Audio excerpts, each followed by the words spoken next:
Good morning, everyone. My name is Ana Alfaro. I am Assistant Coordinator for Immigrant Entrepreneurship at Civic.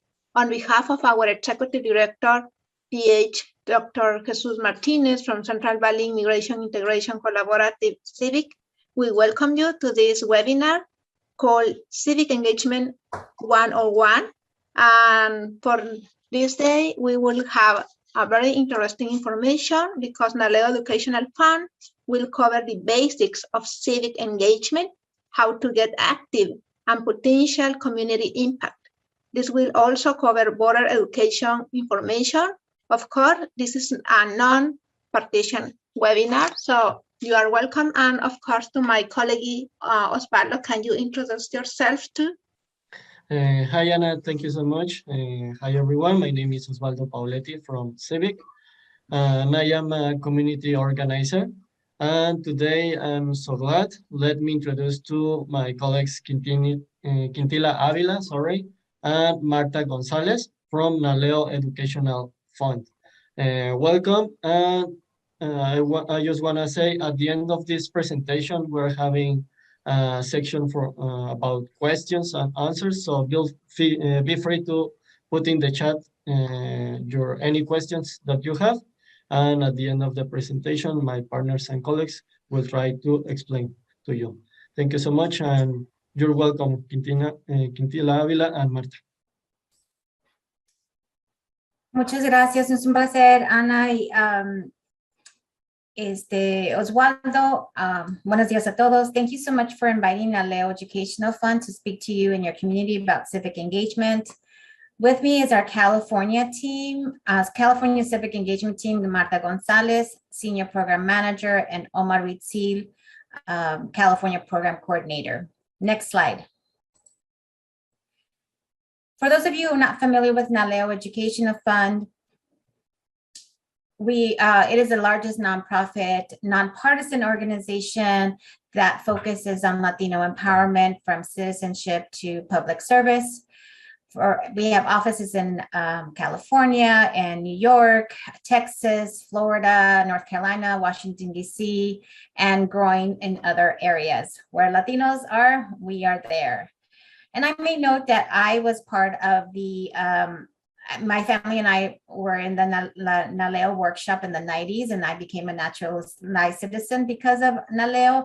And now I get to be in the team that does a lot of the work with naturalization. So I'm now giving back. Our three major strategies are conducted via various departments that lead our national work. The Policy Research and Advocacy Department works at state and federal levels with policymakers to advocate on various civic issues such as voting, immigration, census, etc., all with the Latino lens. The Constituency Services Department provides training and resources to Latino and Latina elected or appointed officials from the U.S. Senate to local boards and commissions. Today, we come to you from the Civic Engagement Department, and the three pillars of our work are elections, census/redistricting, which just were done, but now we're looking to do 2030 census and naturalization. Next slide. The power of ordinary people. All of you out there here today or will be listening to this recording, all of you out there are I would say not just ordinary people, you are more than extraordinary people. And you are, because you are in this conversation, you are extraordinary. So most people think of voting when they hear civic engagement. However, I'm here to remind you that civic engagement covers a wide range of actions and interests, including naturalization. Next slide. Civic engagement makes a notable impact in many communities. It is human nature to help others. During the most difficult times of the pandemic, many people mobilized to help others, such as assisting in food banks and delivering food to frontline workers. Hopefully, we're now entering into an endemic, and we have heard that people are shifting their focus in their personal and professional lives to do something more meaningful. And isn't that what we all want? And civic engagement speaks into that. Before we talk a little bit more of what civic engagement is, I'm going to turn it over to my colleague, Marta Gonzalez. Marta, over to you. Thank you so much, Quintilia. Thank you everyone for joining us today. And, Quintilia just started mentioning what is civic engagement. And in the following sections, the following slides, I will start providing very specific examples of civic engagement. What are civic engagement activities? I know we all hear that word civic engagement, civic participation, but what does that really mean? Hopefully, after today's presentation, you will get a clear idea of what it is. But before I start talking about more specific examples, I would like to ask you the following question. What does civic engagement look like in your neighborhood? What does it look like in your community? For those of you joining us today, feel free to spew up a few things in the chat. We would love for this presentation to be interactive. So based on what Quintila just shared with us, the definition, what does it look like in your community? Just a few seconds to give us some thoughts.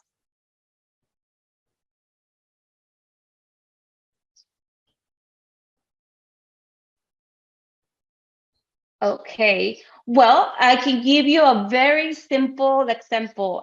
What you're doing today, those of you that were able to join us today for this info session, this is a very simple and small way of being civically engaged. Because why? What you're doing, you're joining this conversation, you want to learn more about civic engagement. And also we know that you already know some information about civic engagement, but also, hopefully, the hope is that you will learn some new information, and then what you will do with it? Now you will share with your friends, your family, your coworkers, and then you will pull it into action. You will start doing things that are impactful to your community.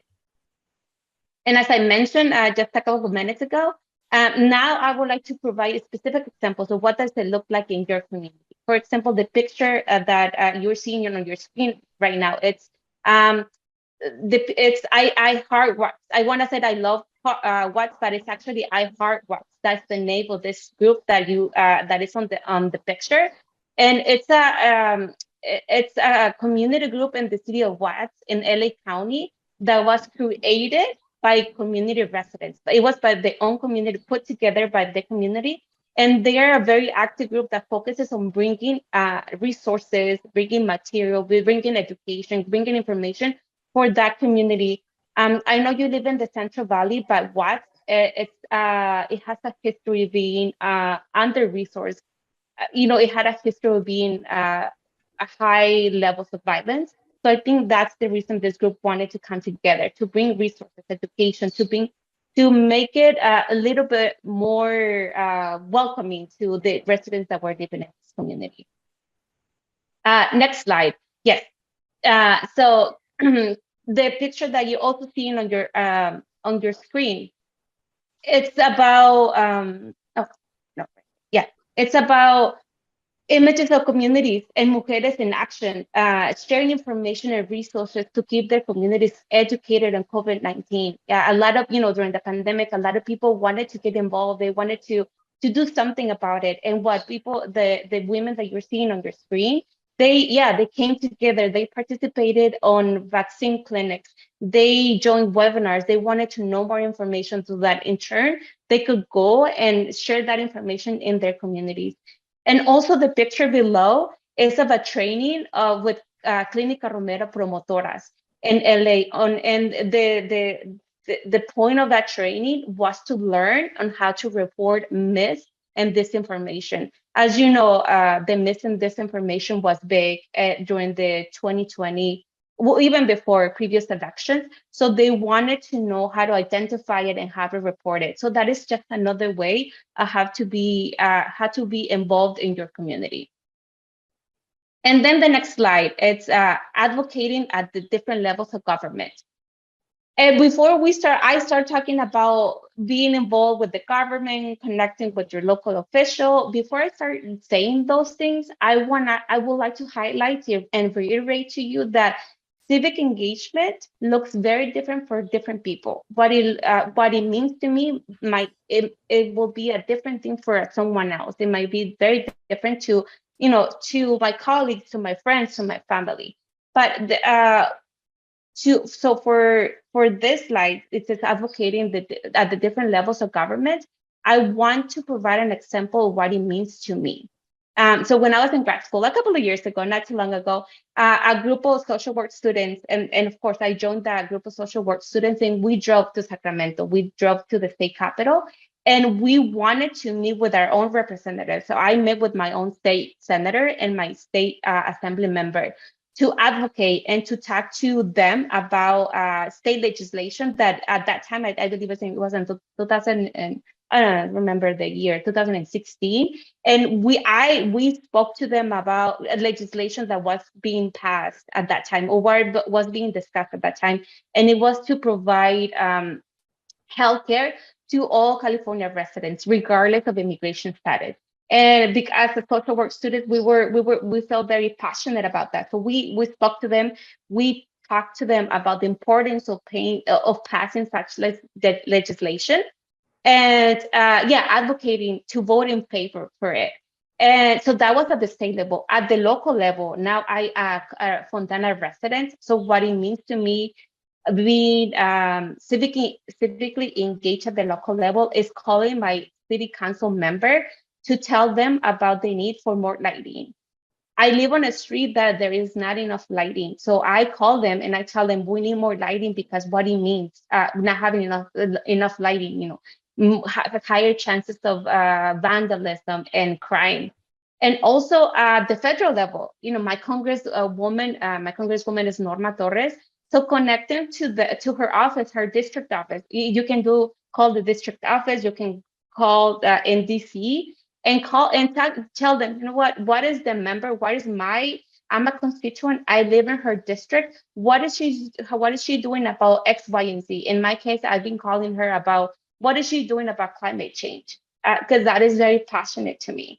And because I have a kiddo, I want to make sure that years from now there is a future for her. So that's what a civic engagement looks like to me. Advocacy at the when connecting with my elected officials. And then the next slide is Census 2020. This is just another example of what it means to be civically engaged, right?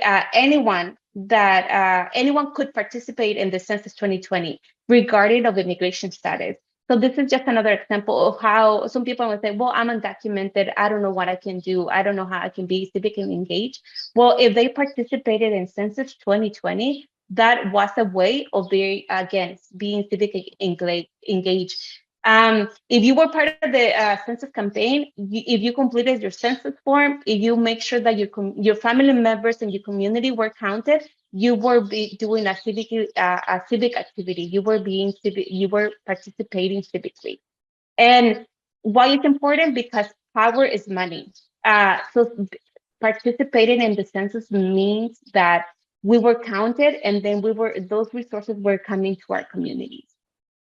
And then lastly, the last slide here, it talks about community gardens. And again, I just want to highlight that civic engagement looks very different for everyone, right? I spoke to what it means to me. Quintilia, I'm sure she will share what it means to her. But basically, what we want to highlight to you is that you don't have to be Dolores Huerta. You don't have to be Cesar Chavez to make a difference in your community. You don't have to run for office. You don't have to be an elected official to make a difference in your community. You can join a community garden, and that is making a difference in your community. So the smallest things that you can do, that is an activity, that is an action of being civically engaged. Quintilia, I'll pass it back to you. Thank you so much, Marta. Thank you for showing us the ways that various people are engaged in their community, and then you spoke on a personal basis. So there are different ways that you can engage in your communities. I want to really highlight that there's more specific ways that we want to outline. One is that you can search for a nonprofit that does work that you're interested in. Marta mentioned climate change, food pantries, universal health care, which is something that's close to my heart, or youth leadership. You can attend, you can follow your elected official on social media, find out what bills they have passed or what bills they're interested or introduced on, or what are the issues that they campaigned on. And you might ask, well, who's my elected official? I don't know who they are, and that's okay. And we're going to give you a link that will allow you to find out who is your elected official from the local level all the way to the federal level. You could also attend various meetings. You can, as I said, look for nonprofits by various issues, attend community meetings and hearings, or organize a community event such as a voter registration. But let me say a little bit about attending community meetings that you may not know. So attending community meetings or other government meetings are very, very important to know what your elected officials are working on. So log on to your neighborhood council meetings, their city council, your county, your mayor's office, any local representative. Please know that all public meetings are supposed to be posted per the Brown Act. And I don't know if you don't know what the Brown Act, but it requires city government agencies and boards and counties councils to discuss and make decisions in a public setting. I will share with Ana a list of what the Brown Act is, so you know what are your rights as the public to be able to participate in these meetings. And lastly, I want to emphasize that it's important that you make your voices heard. I vote for what's right in your community, and I would even say vote for those who are ineligible to vote. I know that when I was in college, I was not a naturalized citizen, and so I would tell my my friends and neighbors or my roommates down the hallway who to vote for, because I couldn't vote, but I told them who to vote for. So I wanted to make sure, even though I couldn't vote, that my voice was heard. And you can do the same with all of your friends and families. And today is May 18th. Our next scheduled election in California is June 7th. I can also talk to you about when are the registration dates, but the last day to register for the state of California is the 23rd of May. But we also have some counties that do early voting, and I'm happy to talk to you about that as well. So we've talked a little bit about what civic engagement is, and so let's look on voting for a bit, as I started to say in the previous slides. Everyone's role is important to sustain a vital democracy, and our democracy is a little bit in danger. Some would argue. So we need everybody to be engaged in any capacity they can. You make decisions every day that impact your well-being, your family, and your community. And elected officials do the same, whether you vote or not. So we want you to make sure that elected officials vote on your behalf. So our ask is to organize a community in a way that matters to you and makes your voice heard. Become a champion for your community in any way possible, and you may even want to run for office. Next slide. So here's, you might be wondering who's eligible to vote. You have to be a U.S. citizen, either U.S. born or naturalized, be a resident of California, be 18 years old or older on election day, and you're not currently in a state or federal prison or deemed incompetent. I want to note that 16 and 17-year-olds can pre-register in the state of California. So either you're 16 or 17, pre-register. So when you're 18, you're already registered into the system and you'll get all the ballot information. There is a new California law that parolees are able to vote. That is, people who are on probation or are on parole can vote at this time. And so that is very exciting, because there's a large group of underrepresented groups who have been in the parole or are in the parole system that should be able to vote today. So you may be wondering, how do I register to vote? 3 easy ways. You can go online. You can register to vote, registertovote.ca.gov, in person, any government office, public library, DMV, Social Security, they all have hard copy forms in various languages that you can be able to register, or you can call for an application at 1-800-345-VOTE. I want to make an important distinction that although there are state and federal elections, for example, coming here in the primaries in June 7th and then in the midterms in November, even though these are state and federal or even local elections, all elections are administered by county election staff. So each county has various ways of doing things, various ways of communicating. So you have to reach out to your counties, and I will provide a list of all the counties, about 10 counties in your area, and give you the list of voting information for you, and then through the state as well. You can also log on to NALEO's website to register, and Omar will put it in that chat, in the link in the chat, and you can be able to register directly through our website, and then also provide a Secretary of State website, because you might be wondering what your registration status is. Many people moved during the pandemic, and what sometimes people don't know is that every time you move, you need to register again. You need to update your personal information. You may have done the change of address in the U.S. Postal Service, right, through the mail, the post office, but that doesn't mean your information is already automatically updated with the registrar of voters or the voter administrator. So make sure anytime you move, you update your personal information. Next slide. So NALEO has a national hotline that we use for elections, for census, for naturalization. And here is our hotline information that tells you a little bit of how you can vote. Luckily in California, we have voting options. One is that you can vote by mail, which many of us did during the pandemic. Two, you can vote early, and this is only for VCA counties only, and I'll talk to you a little bit what a VCA county is, but I know that Fresno County is a VCA county. So you'll have early elections before June 7th, or you can do in person the day of the election. So quickly, VCAs are Voter Choice Act counties.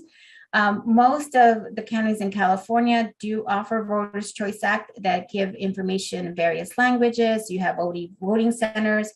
Generally, people would, in the past, you only had a polling site that you could only go to one place down the street from your house.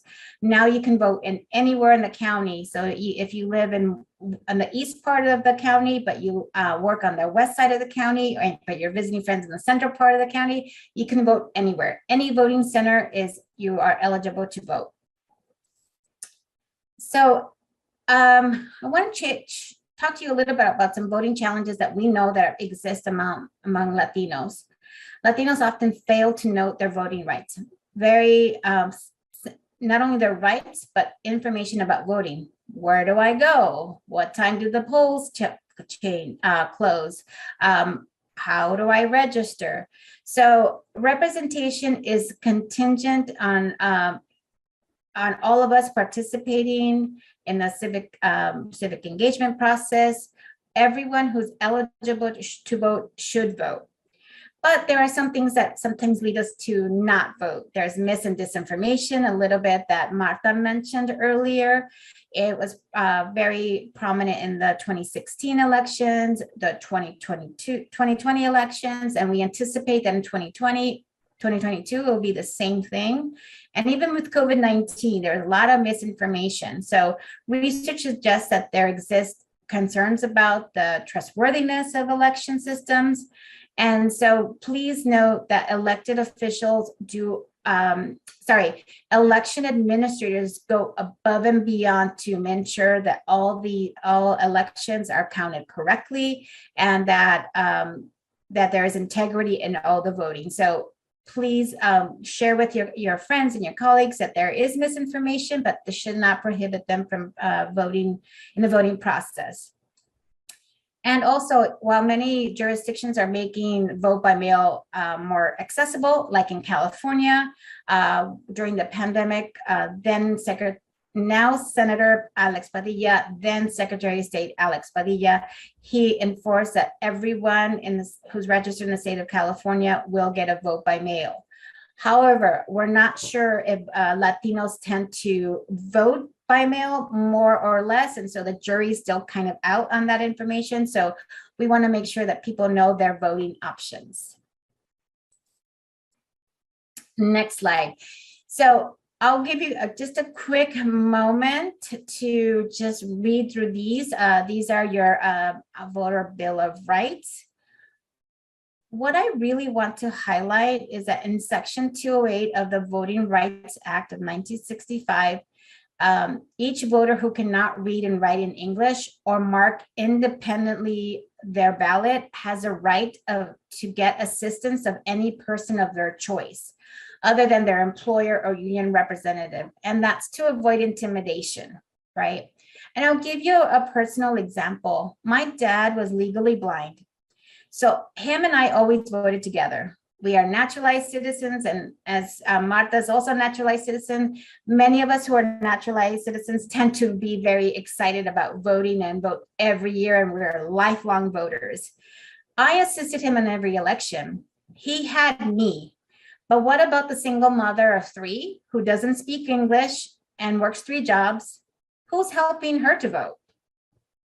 Here at NALEO Educational Fund, we say candidates, election administrators, parties, everyone should be educating everyone on how to vote and make it easy and accessible. Now, I'm going to pass it on to Martha. She will talk to you a little bit about some of our resources at NALEO Educational Fund. Thank you, Quintilia. Resources, but before I talk about resources, I would like to talk to you about our hotline. And Quintilia just mentioned and discussed what are your rights as voters, and at NALEO Educational Fund, we want to make sure that your rights are protected. And how do we do that? We have a year-round toll-free bilingual hotline, which is the 888 de Vota, and which provides Latino voters with vital information about the voting process. And just to highlight how our hotline works, yesterday we were in the office, Telemundo was there, and we had a phone bank. And just to tell ahead of the primary election, we wanted to make sure that our hotline was available for voters, and just to tell them, call us if you have any questions. And these are the questions, the most common questions that we were getting through the hotline. For example, they were asking us, I have never registered to vote. How do I do that? So some people do not know how to register to vote, and it's sharing them. You can go online, but we know that going online for certain people is just not an option. They don't know how to use the internet. They don't know how to do that online. So we were telling them, well, you can go to a public library, you can get the form, you can go to the DMV, you can go to the postal office, fill it out there, and then submit it. So very simple questions, because I got this caller that said, I've been a U.S. citizen, but I have never registered to vote. And that's why she was calling us to get information about how to register to vote. We were also getting calls about where do I go vote? People talk about a VCA. What does that mean? What does that mean to me? I just want to go and vote. So just give them information about where to go vote. Or hours of operation, from what time to what time. So very simple questions. So if you know anyone that, or we would like to make sure that our bilingual hotline is a resource to you and to your community members, that if they have any questions, simple questions, they can call us. And so in addition to answering very simple questions, voters and community members can also use our hotline, our bilingual hotline. They can also call us to report and document any incident of voting right violations. And what does that mean? What can they do? So they can call us. And for example, if you or someone you know is standing in line to go vote and someone is not allowing you to vote, you can call us and report that incident, and we will make sure that to elevate it to the appropriate person. We will call the county or our partners to make sure to elevate it and that is properly addressed. Another example, if someone is standing in line before the poll closes, so we know that they close at 8 p.m. and let's say that you get in line by 7:55, you have the right to vote, but for some reason the poll workers tells you, no, it's too late, you cannot vote anymore. You can call and report that incident too. So we want to make sure that this is a resource to you. Again, it's a bilingual hotline, Spanish and English, open from 8 a.m. to 5 p.m. And we would like to leave you some additional resources. Yes, the resources. One of them is our NALEO.org, our website. There you will find information about how to register to vote and more voting resources. Also, and of course we're gonna share this with you after the presentation. We want you to know about the National Voter Registration Day, which is a nonpartisan civic holiday celebrating our democracy. What does that mean? It's an annual event that civic engagement organizations are part of on an annual basis. It usually takes place in September of each year, and they get together, they do conduct webinars, they do activities, they conduct voter registration drives, they promote them events on social media. So they get active. They want to promote this day to help a lot of community members to register to vote or just bring attention to this holiday. Another resource is the California Secretary of State's website. It's the official voter information guide. And I usually like this website. I like to go to this website because the information is coming straight from the source, right?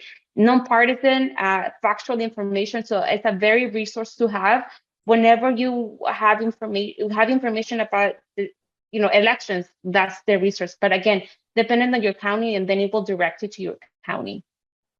And then my representative, the other website, my representatives on this website. If you don't know who's your representative, you don't know who's your Congress member, you don't know who's your city council member, you don't know who is your state senator, who's your assembly member.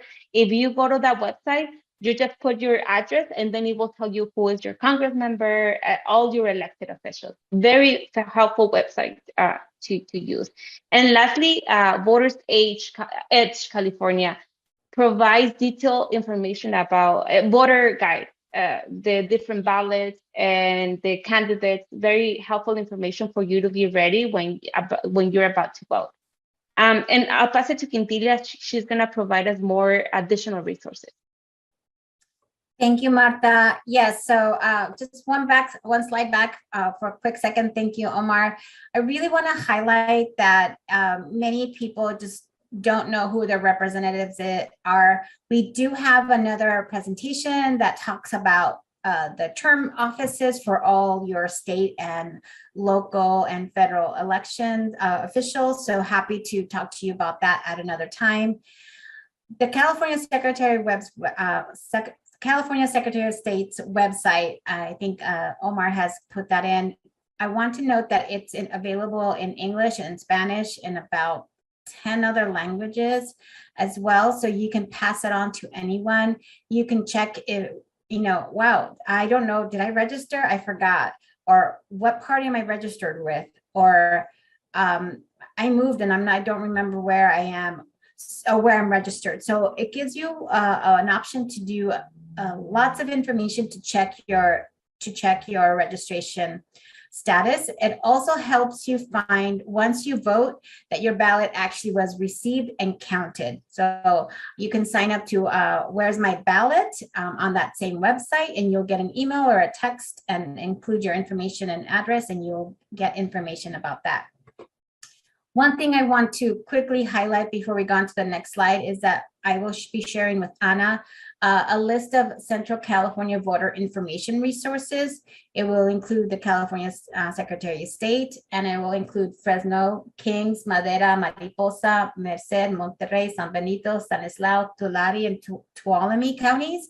All of these will have your voter engagement, voter information links, and also your Fresno City Council. And if Omar, you can drop that in the chat. Look up who your city council is in the city of Fresno, what district you're represented, and by whom. Next slide. So this is a lot of information we just shared with you. It could be overwhelming for those people that it's new information. So I want to make sure that you do something today. All right, the next steps, you can do anything. One thing I recommend is check your registration status today. Next slide. The other thing you can do is you can look up who your elected officials. Martha just gave you a link that you can check who your elected officials are. Please note that does not include your school board members. So you'd have to look up your local school board link to be able to see who are your elected officials.